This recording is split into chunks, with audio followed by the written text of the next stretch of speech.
paid money to have a company help fix my personal credit. Is there a way to deduct what I paid? What say you, Jeff? Well, just looking at the question itself, if I have somebody come in to fix my credit, that's not deductible. It used to be. We used to be able to write it off under itemized miscellaneous deductions, but the Tax Cut and Jobs Act tossed that out. So kind of sucks. Now you have to do it through a business. Have you ever done it through a business?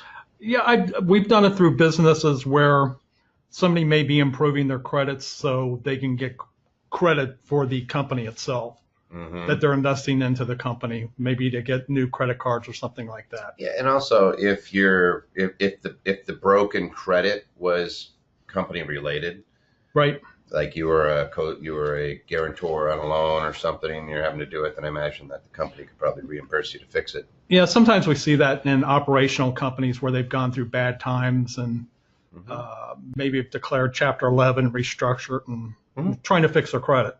Yep. So hope that helps.